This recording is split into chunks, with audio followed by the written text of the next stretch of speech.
Chaim, welcome to our Sunday night share for Rick. Good to be back. Yeah.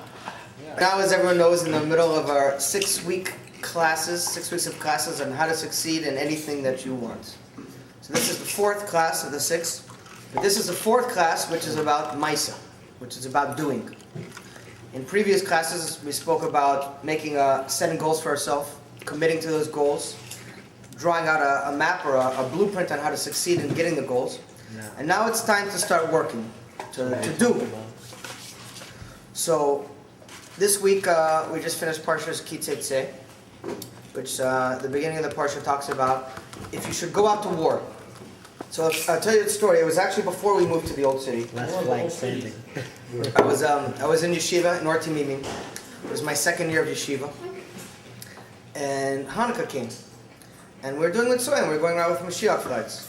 And as usual, see, the beautiful thing about a Mashiach flag is that it kind of exemplifies my personality, which is like, you really like me or you can't stand me. I don't really have a middle place for most people, you know? You don't really have people say, yeah, whatever, he's all right. I don't know, it's the same thing with a Mashiach flag. When you come out with a Mashiach flag, either people are embracing you, and they're so happy and they're dancing with you, or angry.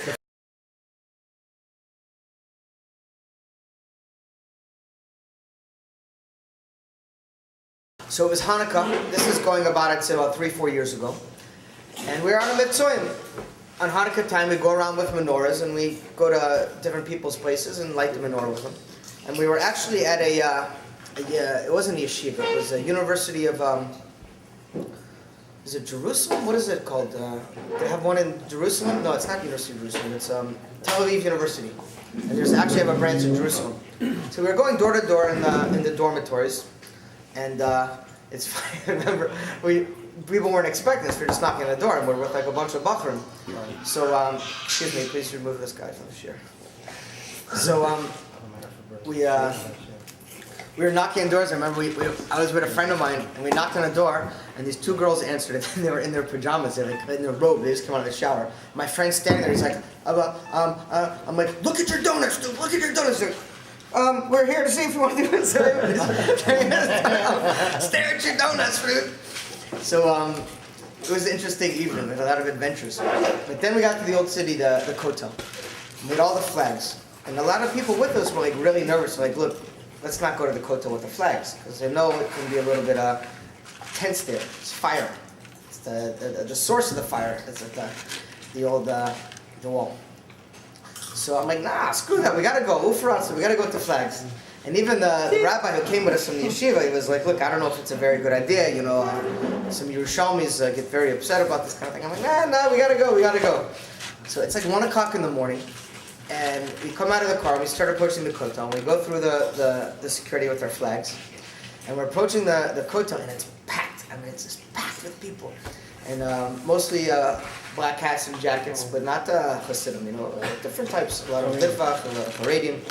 And we come marching out the flags, and we're singing Yechi really loud, you know, How many guys are you? flags. 4 or 5 guys.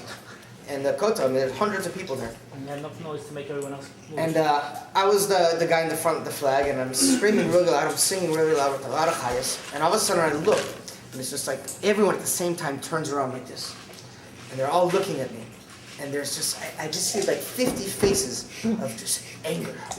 And they're like looking at me with like fire in their eyes. And it was the craziest thing, one of the craziest things that's ever happened to me in my life, Kedusha was. It's like at that moment I felt for a split second like someone hit the pause button on the world. Like everything just froze. I mean, it was a millisecond, but I felt it. I felt like just stop. And I just had all these nasty faces, like angry faces. And I'm going to explain it to you guys like in a more detail, but it was literally a split second. And in a split second it rose in my head, I've got 2 options right now. I can let their anger upset me, which is stupid because I'm happy. Why should I not be happy just because they're angry? Or I could continue with my happiness and see if I could overcome their anger. And in a split second, I didn't really think about it too much. I just kept going. And they had these angry faces, and I just ran up to them. I started hugging them and dancing with them and singing Yechi. And it was the most amazing thing. They all started smiling and laughing and dancing with us and happy. And like in a split second, I saw, because of what I decided to do, they actually changed. The existence of their mood, of their faces, of their actions, totally changed. And they started singing and dancing with us. And I had like these, a couple seconds ago, angry Haredim turned to me and say, we want to take pictures there, saying it in Hebrew, we want to take pictures with the flag. They were literally lined up to take pictures with the Mashiach flag. And we sat there for hours dancing with them, singing. The rabbi was with us, was like, he was in shock. Like, we were all in shock, we couldn't believe it. And I'm not taking credit for it, I'm not saying it's because of me. It's because, more than we could ever believe or ever imagine, the thoughts, the speech, and actions of Jews affect the world. Like, literally, what we think and what we do has an outcome and could change the physicality of the world. It's a crazy thing if you think about it, but it's true. So now we're going to talk a little bit about Maisa, about doing, and about this week's portion.